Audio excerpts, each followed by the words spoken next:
I don't read all the things written about me. I wasn't aware that the world thought I was so weird and bizarre. But when you grow up, as I did, in front of 100 million people since the age of 5, you're automatically different.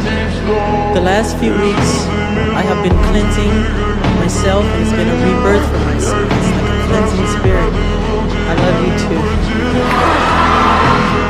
An eventual material and professional success, but as an awful price, I cannot recreate that part of my life, nor would I change any part of my life. However, today, when I create my music, I feel like an instrument of nature. I